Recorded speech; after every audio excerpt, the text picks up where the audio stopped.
C'est un symbole universel, un édifice emblématique de la France, à la fois religieux, culturel, architectural. Il a fallu 200 ans pour construire Notre-Dame de Paris à partir de 1163. Ce joyau est aujourd'hui défiguré, mais la cathédrale a tenu au lendemain du brasier. Voici le retour sur les événements avec Pascal Achard. Ils sont venus constater de loin l'étendue des dégâts. Hier soir, j'étais devant la télévision. C'était atroce, j'y croyais pas. Je ne croyais pas vraiment, c'est affreux. Notre-Dame offre ce matin aux Parisiens et aux touristes une bien triste façade. L'incendie est maintenant maîtrisé. Les 2 tiers de la toiture ont été détruits. Les 2 tours de la cathédrale ont en revanche pu être sauvées. Aujourd'hui, l'heure est à l'état des lieux et aux préoccupations quant à la stabilité de la structure. Quelques vulnérabilités ont été identifiées, notamment au niveau de la voûte, c'est-à-dire du plafond, et au niveau d'un pignon du transept nord. Des immeubles voisins ont été évacués par mesure de précaution. Il faut aussi trouver l'origine de cet incendie qui a défiguré l'un des monuments les plus emblématiques de Paris. Une enquête a été ouverte.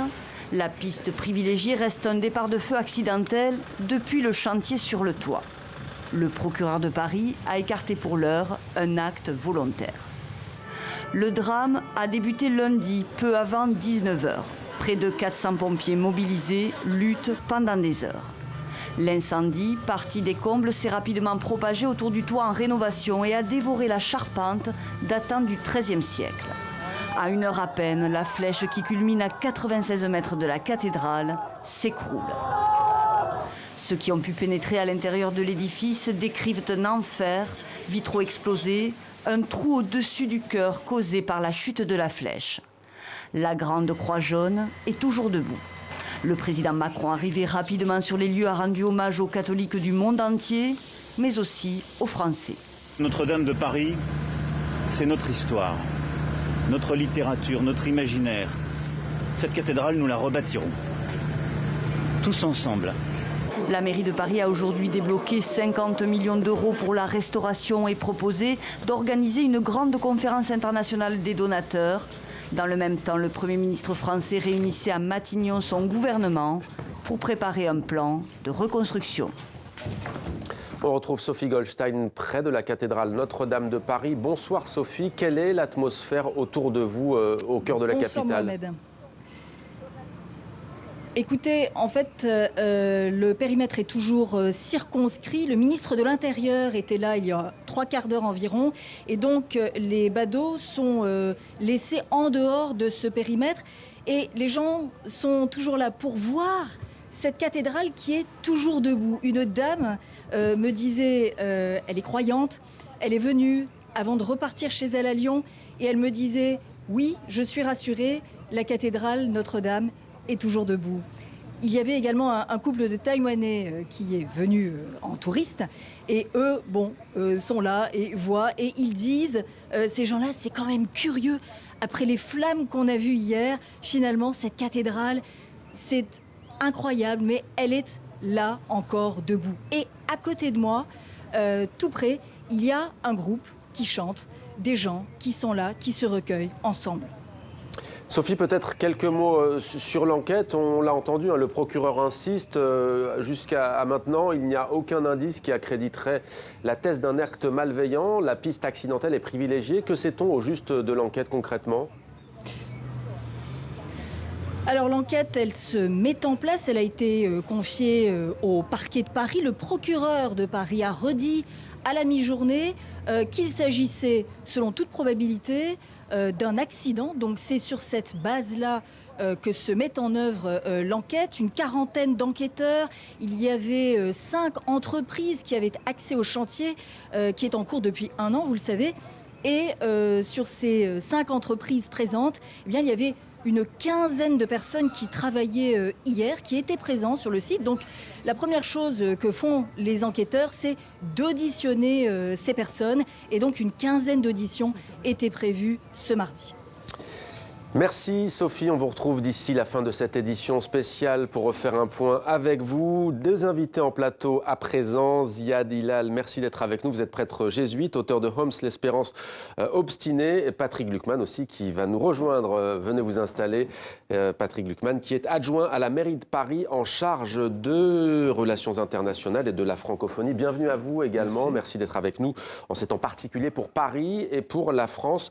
Ziad Hilal, on va commencer avec vous. Alors nous avions prévu de vous inviter avant d'apprendre ce drame. Vous êtes à Paris depuis 5 jours.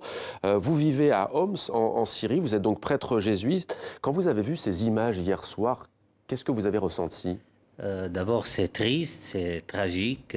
J'ai évité de voir la télé, même regarder les images, parce que ça me rappelle aussi de plusieurs tragédie même chez nous. Moi, je me rappelle en 2014, quand je suis revenu dans la vieille ville à Homs, que je décris dans mon livre, presque toutes les églises, les cathédrales, les mosquées, les monuments étaient endommagés, détruits.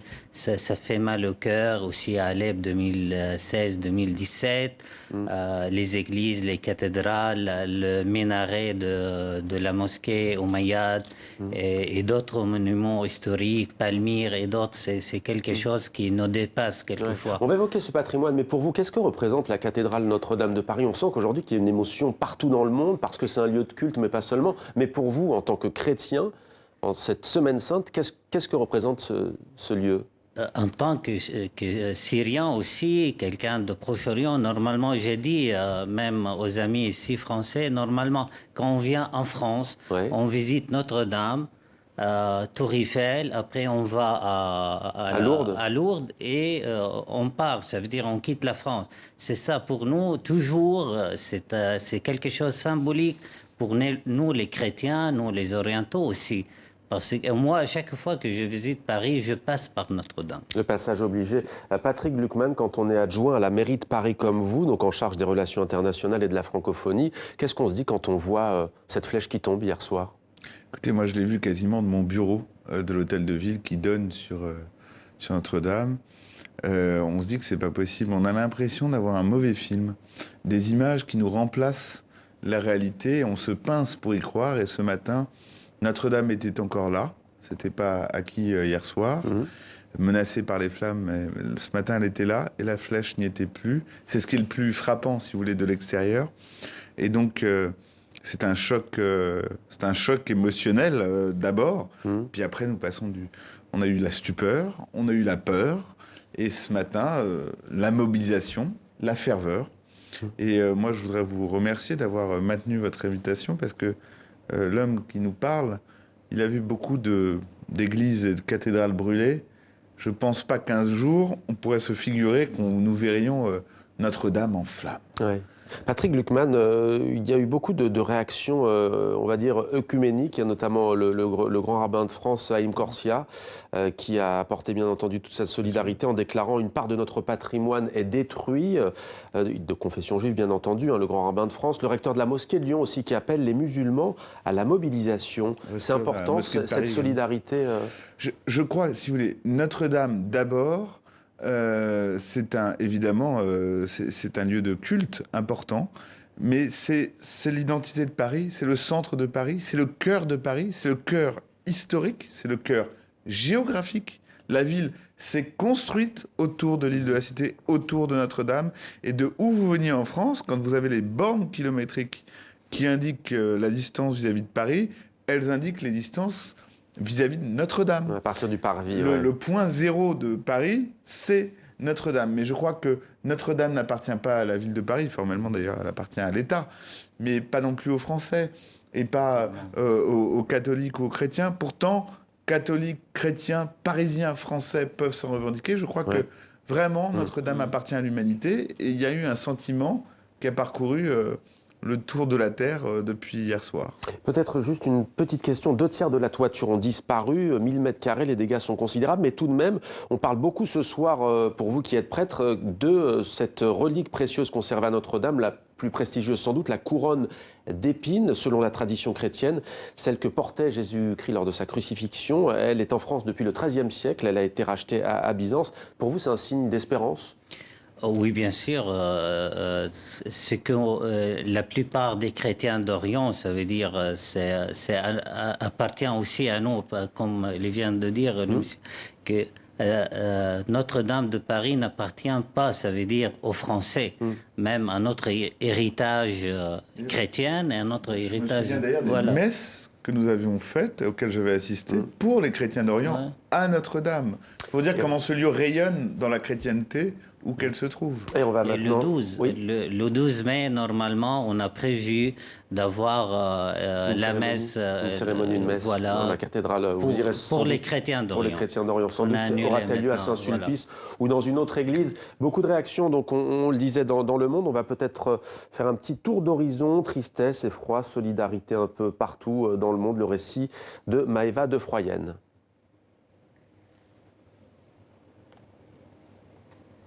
Peut-être d'abord une réaction du pape qui s'est exprimé.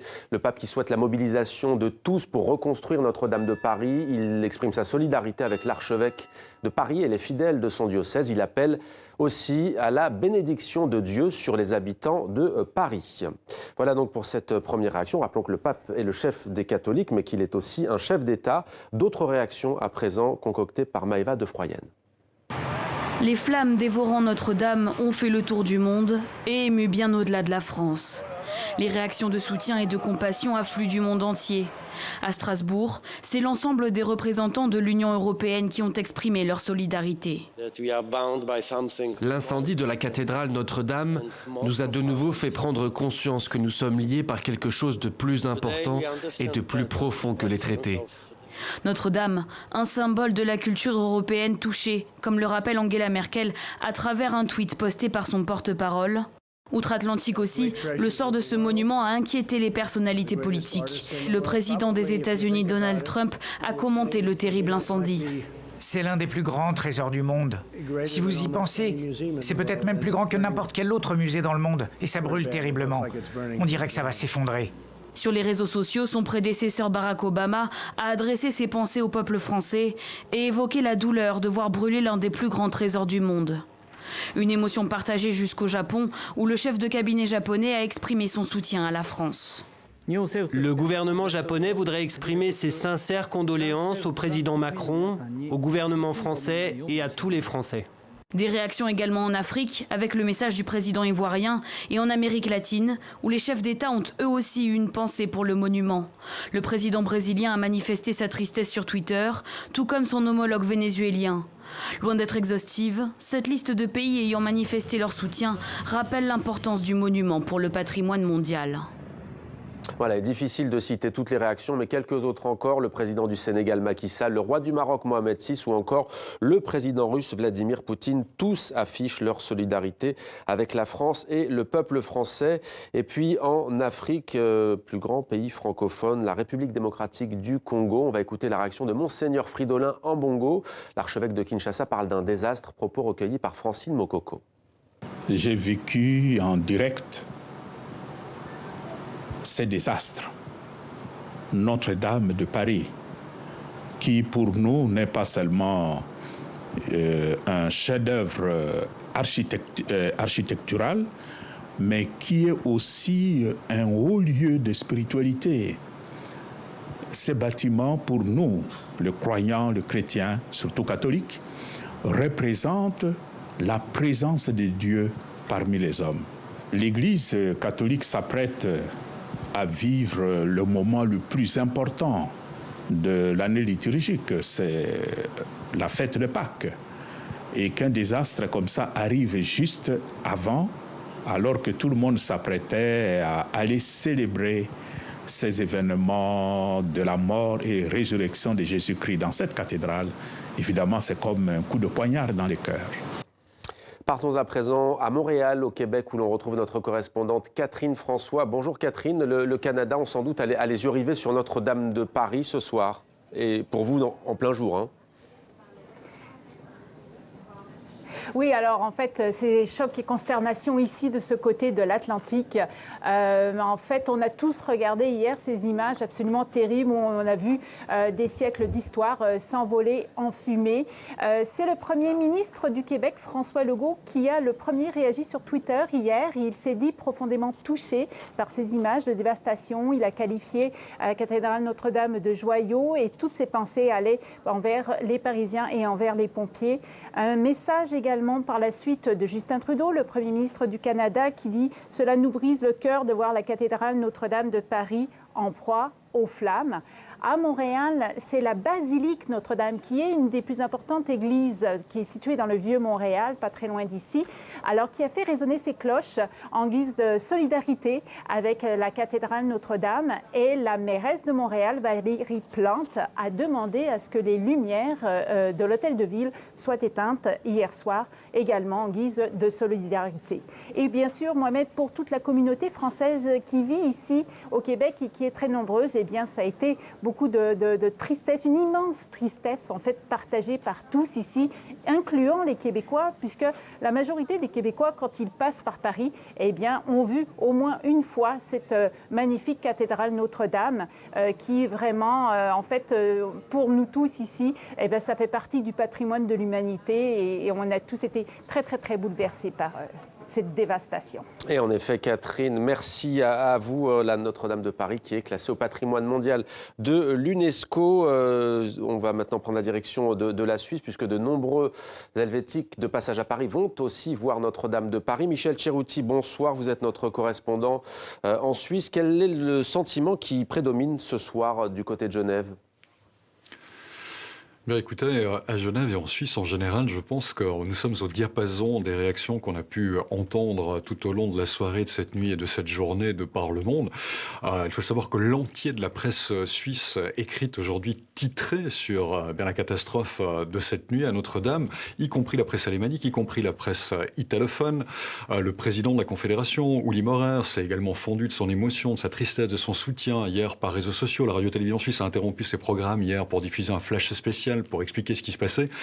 Donc voilà, on était complètement en train de suivre ce qui se passait, à la fois interloqué, sidéré, incrédule devant l'ampleur de cette catastrophe, parce que comme l'expliquaient très bien vos invités, Zaïd Hillel et Patrick Gluckman tout à l'heure, c'est-à-dire que Notre-Dame, c'est à la fois le symbole véritablement de Paris, c'est le cœur de Paris architectural, enfin urbain même, et puis en même temps, ça dépasse complètement cette ville et ce pays qu'est la France, Paris et la France, et chacun a pu se sentir touché d'ailleurs à des niveaux différents, parce que ce soit d'un point de vue purement religieux pour les catholiques ou même des chrétiens, ou que ce soit simplement patrimonial, historique, architectural, culturel, j'ai envie de dire, tout le monde s'est senti investi, touché, interloqué par ce qui se passait, en Suisse bien sûr, plus loin dans le monde, mais en Suisse en particulier, et c'est la raison pour laquelle l'entier du pays, je peux le dire, vraiment sans exagérer, a suivi, comme ça a été le cas en France, tout ce qui s'est passé tout au long de la nuit, tout au long de la matinée, et suite encore aujourd'hui, les différents épisodes qui vont suivre quant à la sécurisation, quant à l'éventuelle reconstruction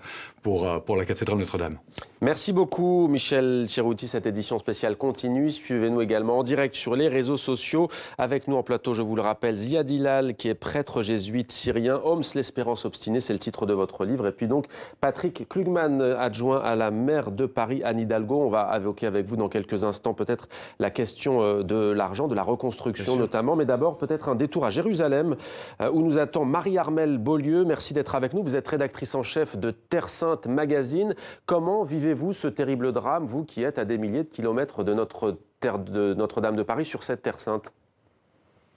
Bien, je dois dire que je l'ai vécu d'abord comme française. En fait, il y a des moments quand on est un Français qui vit à l'étranger, et depuis longtemps, comme c'est mon cas, depuis 20 ans, je vis à Jérusalem, eh bien, tout d'un coup, on se réveille violemment, je dirais, comme Français.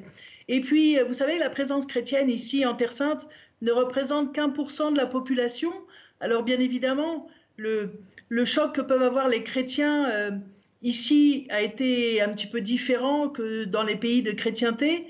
Néanmoins, beaucoup de gens me connaissent pour être et chrétienne et française. Et je dois dire que des musulmans, et comme beaucoup de juifs, m'ont salué, j'allais presque dire qu'ils me présentaient leurs condoléances. Et puis, ça a été très, très fort parce que hier soir, j'avais vraiment le cœur brisé. J'ai eu même du mal à regarder les images et à la fois, tout au long de la journée, de la nuit d'hier, puisque comme beaucoup de Français de l'étranger, on s'est couché très tard pour regarder les images tellement on était atterrés. Mais beaucoup de ces signes de solidarité qui sont venus de la part d'Israéliens, juifs et musulmans chrétiens, et de la part de Palestiniens m'ont extrêmement touchée. Et puis aussi beaucoup, j'ai été très très touchée par tous mes amis de Syrie qui, grâce aux réseaux sociaux, m'ont contacté. Eux aussi vivent depuis des années des drames et puis ils se sont joints avec une solidarité, une présence de cœur incroyable, ainsi que des amis libanais. Et je dois dire que c'est extrêmement touchant. Ok, je suis au cœur de la chrétienté, à Jérusalem, là où on va vivre les moments de la passion et de la résurrection de Jésus. Et pour moi, Notre-Dame, c'était d'abord un lieu patrimonial, un lieu national, quelque chose que je partage avec tout le peuple français.